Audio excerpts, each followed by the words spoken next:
Good evening, ladies and gentlemen, and thanks for joining us on this edition of the English Newscast on the Republican Television for this Tuesday, January 11th, 2022. Let's begin the news with our striking points.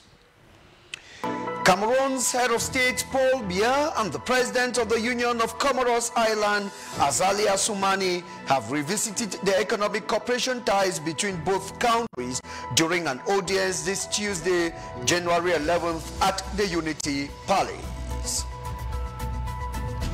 The second consultation meeting in preparation for the 56th National Youth Day has taken place, chaired by the Minister of Youth Affairs and Civic Education, Monona Fotso, with Youth Connect to be the key in this year's celebration.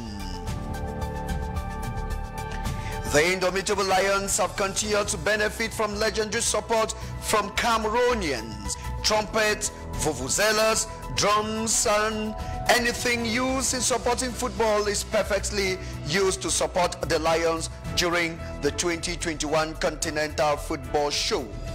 Those were our top stories. I'll be right back.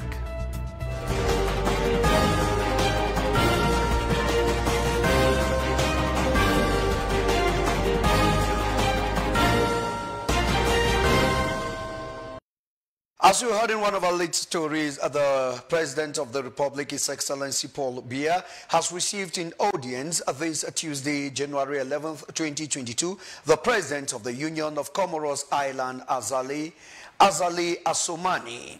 His Excellency Azali Assoumani has been in Cameroon since Saturday, January 8th, and was present during the opening ceremony of the 2021 Africa biggest continental football show at the Paul Biya's Omnisports Stadium at Olembe in the nation's capital city, Yaoundé. During the audience, both personalities revisited the economic cooperation ties between both countries. The following report has an in-depth of this story.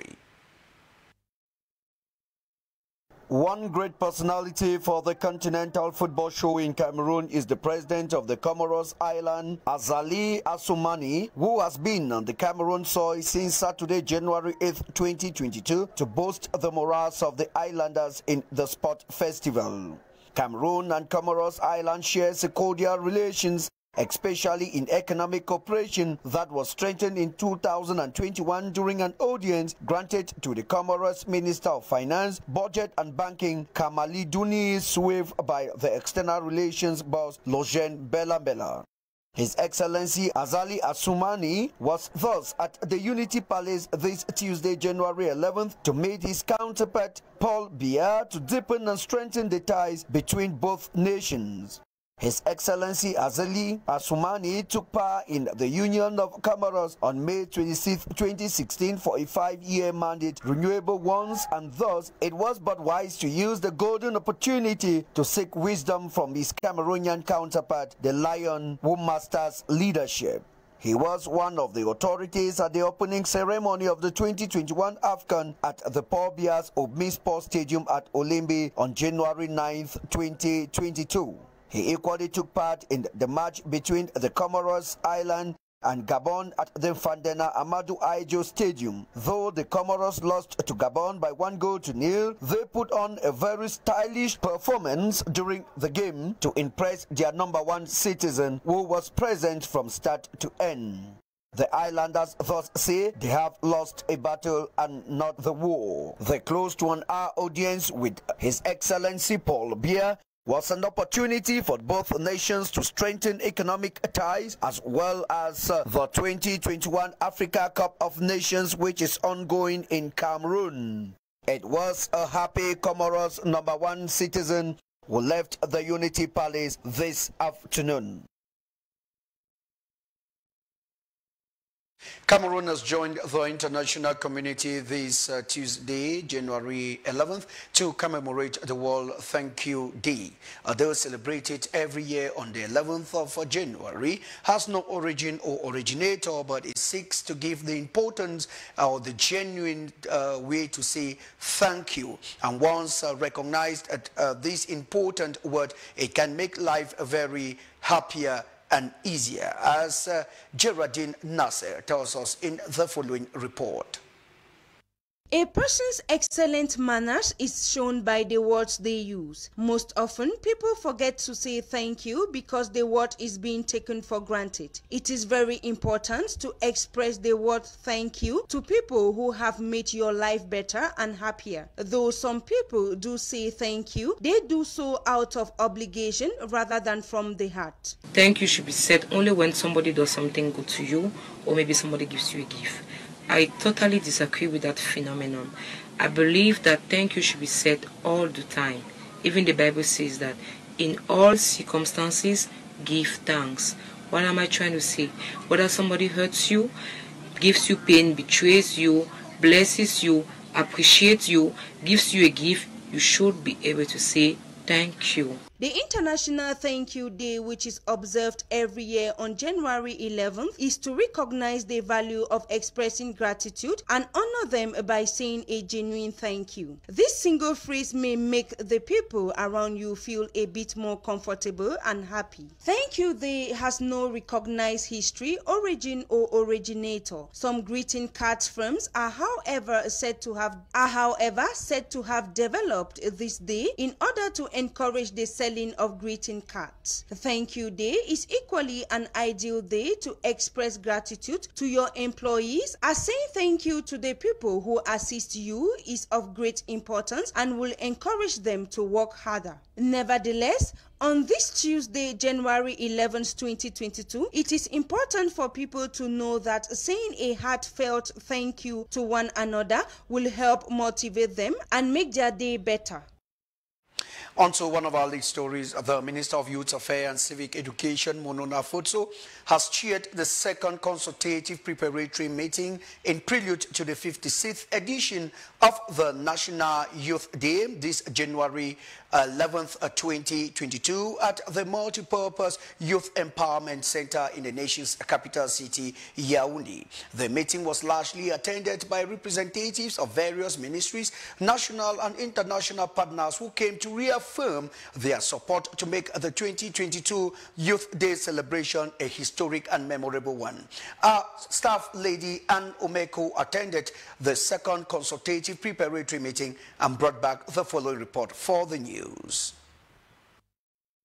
For 2 years counting, the traditional Youth Day celebration has been on standby, void of march past activities throughout the national territory due to the ravaging COVID-19 pandemic. The 2022 56th edition seems promising as the second consultative meeting takes place. Will be celebrated under the context of the security context that we all know, instability in the northwest and southwest and even in the far north. We know of the sanitary situation, COVID, and its different trends and variants that are occurring every day.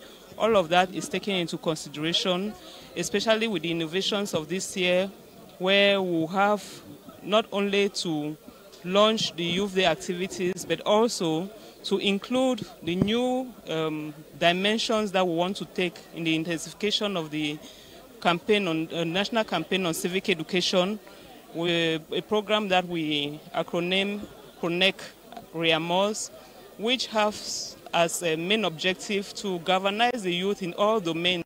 An uphill task to organize the upcoming celebration that coincides with the ongoing 2021 African Cup of Nations in Cameroon. We are already working, and I think with the last instruction that the minister gave, that is bringing out the technical files, including the budgets, it means when we are going down to finances, it means everything is almost set. But now he called on the other ministries and other partners to forward their own proposals so that together we can have a very successful feast. The second consultative meeting that takes place at the Yaoundé Madagascar Multipurpose Youth Empowerment Center, January 11, 2022, is chaired by the Minister of Youth Affairs and Civic Education, Monona Futso, and attended by representatives of the different ministries with national and international partners in charge of organizing the upcoming ceremony. March past songs were proposed and the different colorful demonstrations presented pending validation. If everything being equal, the 56th edition of the 11th February Youth Day celebration will certainly take place nationwide that will see the participation of about 200 youths under strict COVID-19 barrier measures. During the 56th edition of the 11th February Youth Day celebration, Youth Connect Village will be at the center of attention. It will be a medium through which youths in Cameroon and diaspora will communicate and share their different knowledge and experiences. Lucy Awoke-Salionga is the director of civic education in schools and universities, and now tells us the importance of the Youth Connect Village in the following excerpt carefully selected by staff lady Anne Umeko. Take a listen. Okay, the Youth Village is not in its first edition, it's not an innovation, but there will be some parts, some activities that will be included in this Youth Village. The main objective of this Youth Village is to promote the harmonious living together, bringing people together and see how these people can interact together to help them grow up as a unit. We heard of Youth Connect, where the youth based in the country with the youth abroad will be connecting through the committee that is placed in charge of the virtual Youth Village. We see now that the world will be brought into one. The entire world will function inside this Youth Village. And it's not just an activity for the central region or for the national level. It will be carried out in all localities. That's from subdivisions, divisions, and even regional levels. That the world will come to one through this Youth Connect, through this virtual Youth Village, where we know what social media can do, and we know exactly how far and how fast information can go through when it's virtual. So with the Youth Village, everything will come to place, and the youth will get enough opportunities to share ideas and even grasp future professional opportunities. Why not? And on to this obituary, the Social Democratic Front SDF is in tears following the passing to eternal glory of the former communication secretary of the party. The one-time journalist and politician breathed her last this morning at the Mbingo Hospital after a protracted illness. She left the Cameroon Radio Television due to political activities and views, as her staff lady Ruth Fonyong tells us in the following report.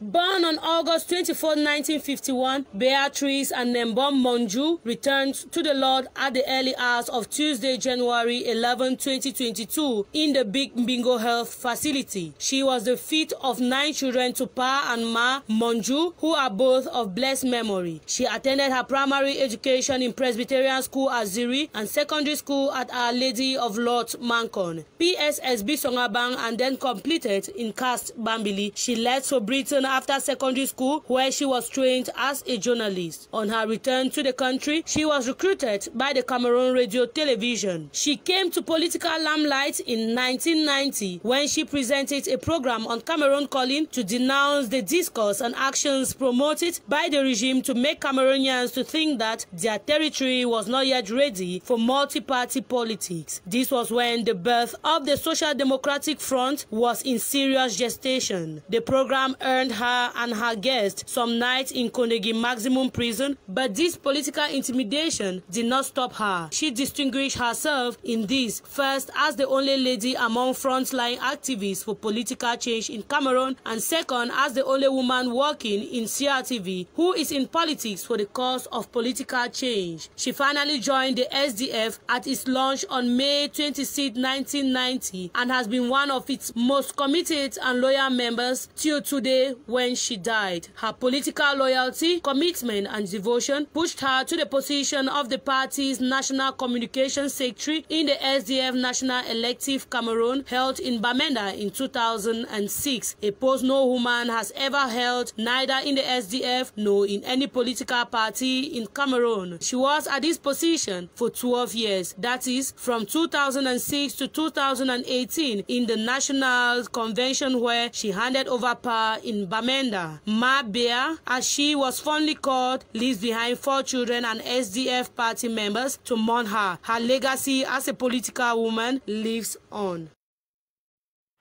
Football lovers in the nation's capital city, Yaoundé, can no longer hold the excitement of watching matches live in various stadia during the ongoing Continental Football Show. Many are now rushing to vaccination centers to get themselves vaccinated against the ravaging COVID-19 pandemic, which is one of the prerequisites to have access into stadia during this football festival. Geraldine Nasser completes this story. 3 days into the African Continental Jamboree in Cameroon, the host country, vaccination centers in the political capital are crowded with Cameroonians who are struggling to get themselves vaccinated against COVID-19 virus, as it is the only gateway to gain access into various football stadia.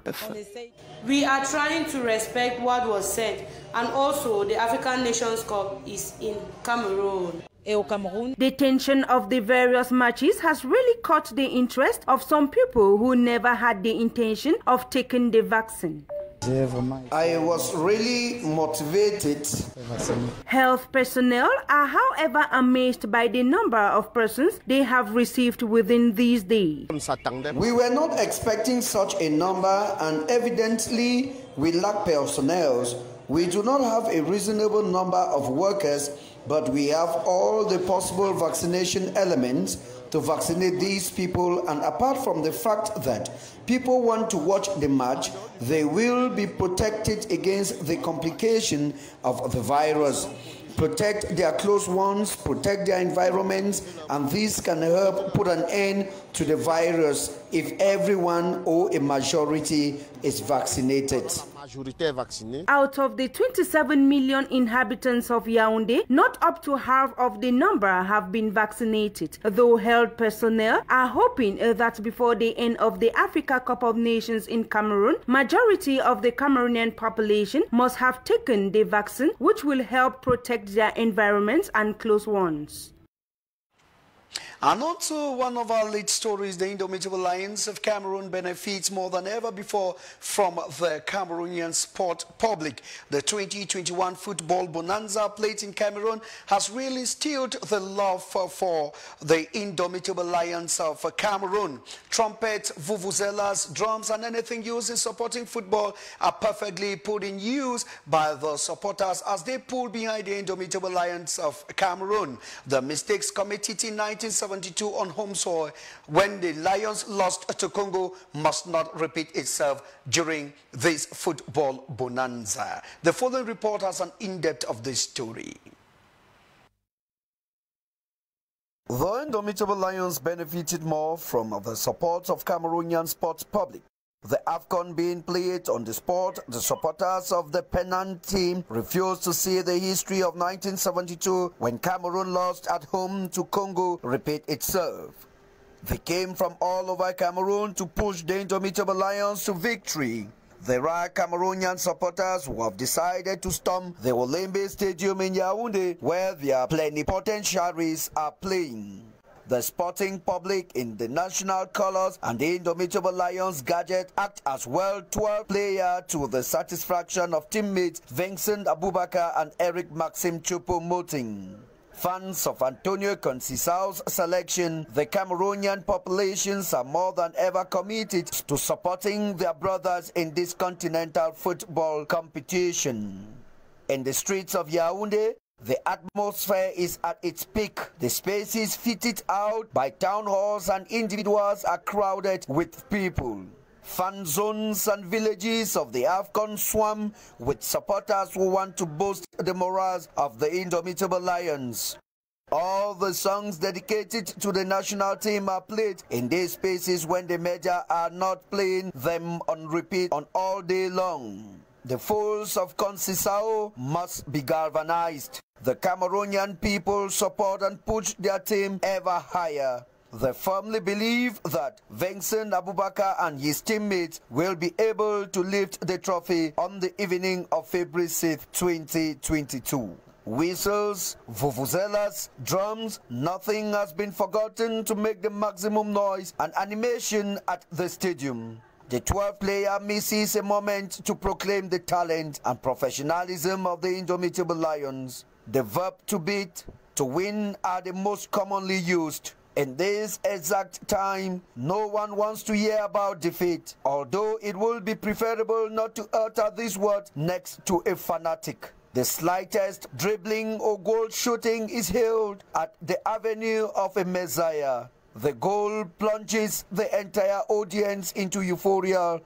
Voices are being raised at the stadium either to call on the ancestors for help or to generate more commitment to the valiant indomitable Lions. If the latter play under pressure, we must recognize that it is appeased by the supporters who in unison sing to maintain their moral high. The only moment elicit huge fraternal union and feelings of belonging to the same nation is, of course, when the indomitable Lions are on the ground to defend the colors of the country. The Cameroonians intend to support the indomitable Lions in the final. Football is the opium of the Cameroonian people. We are the Lions. We must never forget that. The children's race is in the morning. The little Burkinabe thought of making the Lions lose hope at the 24th minute of play during the first game. They later pranged the cup, a fanatic of the indomitable Lions in Yaoundé, and the entire nation is still swimming in the pool of joy. We now take you over to the nation's economic capital, Douala, where the Elephant Village, specially designed to welcome guests from Côte d'Ivoire for the 2021 AFCON, has been inaugurated by the Ivorian Minister of Sport, Dano Claude Pauline. The Elephant Village will help portray the Ivorian Coronary Act during the football show and equally show all the matches of the 2021 Africa Cup of Nations. The Elephants of Côte d'Ivoire are launched in Group E alongside Algeria, Sierra Leone and Equatorial Guinea. The following report completes this story. Located in Douala, in the nation's economic capital of Cameroon, precisely at Bonnaprizo neighborhood, opposite the exit of the Casino supermarket, Village of the Elephants is a space of hospitality dedicated to welcoming Ivorian supporters during the Africa Cup of Nations, which takes place in Cameroon this year. In addition to Ivorian supporters, this space is also a framework for exchange and communion for football fans from Cameroon and beyond. Also, aside from the purely sporting and celebratory aspect of this competition, it is an opportunity for a lot of them to discover the Ivorian culture and culinary act, but also those of the land that welcomes them. For the occasion, a giant podium has been set up in the Village of the Elephants. The space, covered in the colors of the Ivory Coast, will host the broadcast of all AFCON matches with the added bonus of those of the Ivorian selections. Concerts will be organized by Cameroonian artists, for the circumstances will take up emblematic Ivorian sounds.